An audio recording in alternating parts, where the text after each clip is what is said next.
When your baby screams at bedtime, arching their back, fighting you with everything they have, you feel like you're failing. You've tried everything. You're exhausted and your baby seems more awake than ever. So you think they're not tired enough yet. But here's what's actually happening.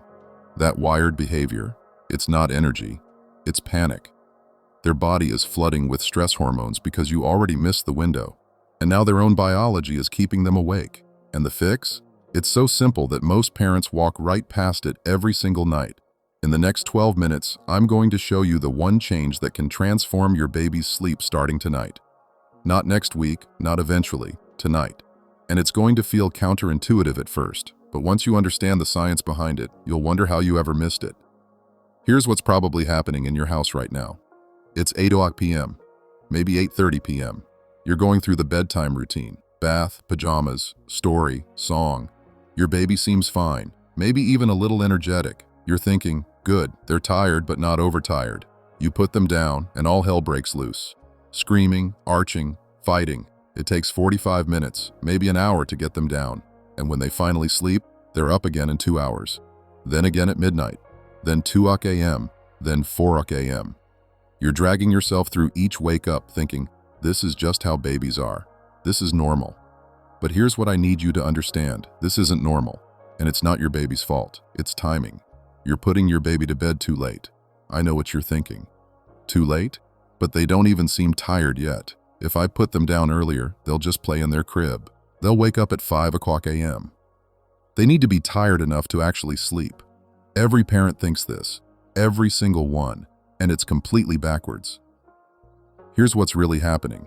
Your baby has a biological sleep window. Think of it like a train. That train comes through every single night at roughly the same time.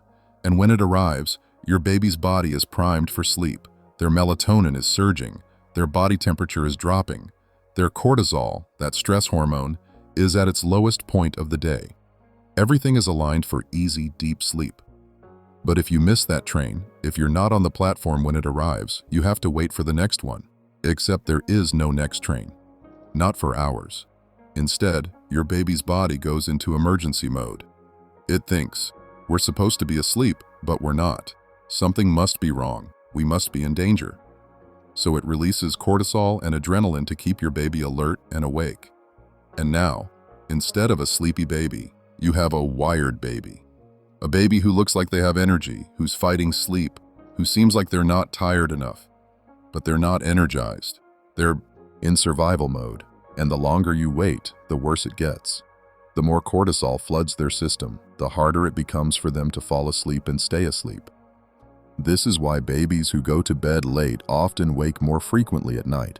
This is why they wake up early, exhausted but unable to sleep. This is why short naps and night wakings and early morning wake-ups all cascade from one single problem, missing that biological sleep window. So what time is that window? For most babies, somewhere between 6 p.m. and 7:30 p.m., I can already feel your resistance. 6 p.m.? That's insane. I don't even get home from work until 6 p.m. My partner and I want time with our baby in the evening. What about dinner? What about family time? I hear you. I really do. But here's what I need you to consider. What are you actually getting right now? You're getting a screaming baby who fights bedtime for an hour. You're getting multiple night wakings. You're getting a cranky, overtired child the next day. You're getting short naps and constant meltdowns. You're not getting quality time. You're getting survival mode. Now imagine this instead. Your baby goes down at 6:30 p.m. easily, calmly. They sleep deeply through the night. They wake up happy and rested. They take solid naps during the day. They're more engaged, more present, more joyful during awake time. You get your evenings back. You and your partner can actually talk, eat dinner together, breathe. Which scenario gives you more quality time with your baby? The truth is, a well-rested baby is more present, more connected, and more capable of enjoying time with you. An overtired baby is just surviving. Let me tell you about Sarah. Her son was 8 months old. Bedtime was a nightmare. Every single night it would take 90 minutes of rocking, feeding, crying. He'd wake up 6, 7 times a night. She was destroying. She came to me and said, I've tried everything, nothing works. I think he just hates sleep. I asked her, what time does he go to bed? She said 8:30 p.m., sometimes 9 p.m. He doesn't seem tired before then. I told her, "Tonight, put him down at 6:45 p.m. She looked at me like I'd lost my mind. 6:45 p.m.? He'll never go down that early. He'll just scream. I said, "Try it. Just once. See what happens." She texted me the next morning. "I can't believe it. He went down in 15 minutes. He slept for 11 hours straight."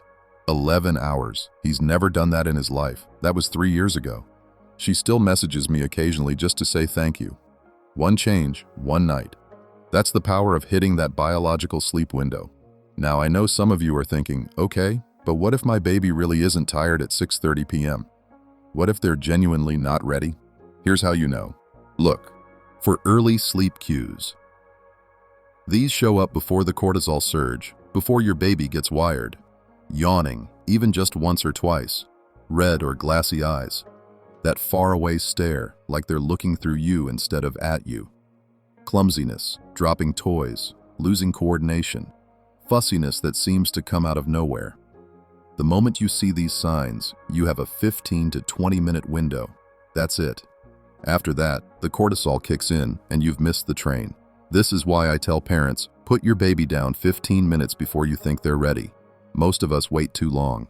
By the time we think our baby is tired enough, they're already past the window. They're already wired. So if you see a yawn at 6:15 p.m., start your bedtime routine immediately. Don't wait. Don't think, oh, it's too early. That yawn is your signal. The train is coming. Get on the platform. Here's what you're going to do tonight. First, decide on your target bedtime. For most babies and toddlers, this is somewhere between 6 o'clock p.m. and 7:30 p.m. If you're currently doing 8:30 p.m., don't jump straight to 6:30 p.m. tonight. Move it up by 30 minutes. So tonight, 8 o'clock p.m., tomorrow night, 7:30 p.m. The next night, 7 o'clock p.m. Gradually shift until you find the sweet spot. Second, watch your baby like a hawk starting at 5:30 p.m. The moment you see that first yawn, that first eye rub, that glazed stare, start your bedtime routine within 15 minutes. Third, stack your sleep environment. Blackout curtains, not just dark, pitch black. White noise, loud enough to mask household sounds but not blaring. Cool temperature, around 68 to 72 degrees. A consistent routine, bath, book, song, bed. Same order every night. These environmental cues work with the early bedtime to signal your baby's body that sleep is coming.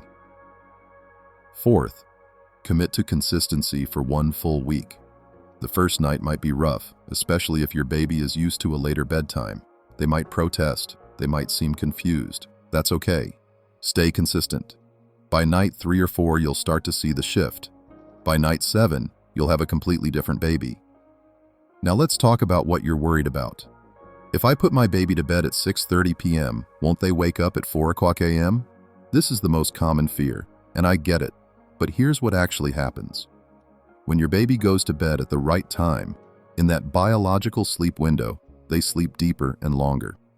Most babies will sleep 11 to 12 hours straight once they're developmentally capable, which for many babies is around 4 to 6 months. So a 6:30 p.m. bedtime means a 5:30 a.m. or 6 o'clock a.m. Wake up, not 4 o'clock a.m. And even if they do wake slightly earlier the first few days, that will regulate as their sleep debt decreases and their circadian rhythm adjusts. Compare that to what you have now. Late bedtime, multiple night wakings, early morning wake up anyway because they're overtired. You're already dealing with early wake-ups. The difference is, with an early bedtime, your baby is actually rested. But I work late. I don't get home until 7 p.m. I'll never see my baby. I hear this a lot, especially from working parents. And it's heartbreaking because I know how much you want that time with your child. But here's what I'd ask you to consider. Would you rather have 30 minutes of quality time with a happy, rested baby in the morning, or 90 minutes of fighting a screaming, overtired baby at night? Would you rather have engaged, joyful weekends with a well-rested child, or weekends spent trying to recover from sleep deprivation? The math changes when you factor in quality over quantity. And here's the other piece. If your baby's bedtime is 6:30 p.m. and you get home at 6 o'clock p.m., you still get 30 minutes. That's enough for a quick dinner, a story, a cuddle. It's not ideal, but it's realistic. And on weekends, when you're home all day, your well-rested baby will be so much more present and enjoyable to be with. Let me tell you what's going to happen over the next week if you do this. Night 1, your baby might be confused. They might protest a bit. But if you've hit that sleep window, they'll likely go down easier than usual. They might still wake once or twice out of habit, but the wake-ups will be shorter.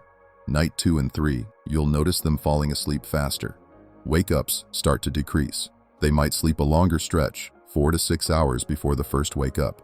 Night 4 and 5, this is where the magic happens. Your baby starts sleeping longer stretches. Wake-ups become less frequent. When they do wake, they settle faster. Night 6 and 7, you have a different child. They're going down easily. They're sleeping deeply. They're waking up happy instead of screaming. And during the day, you'll notice they're less clingy, less fussy, more engaged. Their naps improve because they're not starting the day already in sleep debt. The eye rubbing decreases. If they had dark circles, you'll see them start to fade. This isn't magic. It's biology. You're finally working with your baby's natural rhythms instead of against them. Here's what I need you to understand. Sleep is not a luxury for babies. It's not something they'll grow into or grow out of.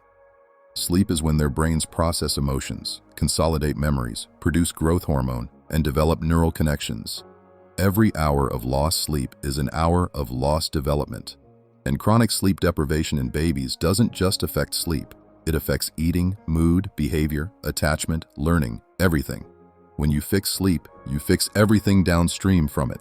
The clinginess improves, the feeding issues resolve, the meltdowns decrease. Your baby becomes more resilient, more regulated, more themselves, and you get to be the parent you want to be.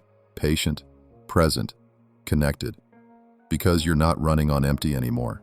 So here's my challenge to you. Tonight, right now, look at the clock. What time is it? What time does your baby usually go to bed? Subtract 30 minutes. That's your new target for tonight. Don't overthink it. Don't wait until next week. Don't tell yourself you'll try it eventually. Do it tonight. Watch for those early sleep cues starting at 5:30 p.m. The moment you see a yawn, start your routine. Put your baby down 30 minutes earlier than usual, and then watch what happens. I promise you, if you hit that biological sleep window, you will see a difference. Maybe not a perfect night, but a better night. And better is all you need to keep going. One more thing. If you try this and it doesn't work immediately, don't give up. Some babies need a few nights to adjust, especially if they've been overtired for a long time. Their sleep debt is real, and it takes time to pay it back. Give it a full week. Stay consistent. Keep that early bedtime, and if after a week you're still struggling, you might need to look at other factors. Wake windows during the day, nap schedules, sleep associations. But for 80% of families, this one change, moving bedtime earlier, solves the majority of sleep problems. It's the single most powerful intervention you can make. So, are you going to try it tonight? Are you going to move bedtime earlier and see what happens? Drop a comment and let me know what time you're targeting. And if you do this, come back in a week and tell me how it went. Because I read every single comment and I want to hear your story. I want to know if this changed your life the way it's changed thousands of other families. And if this video helped you, give it a thumbs up so other exhausted parents can find it. Because somewhere right now, there's a parent sitting in the dark at 2 o'clock a.m. rocking a screaming baby, thinking they're failing. And they're not failing. They just haven't learned this one thing yet. Let's make sure they find it. I'll see you in the next video.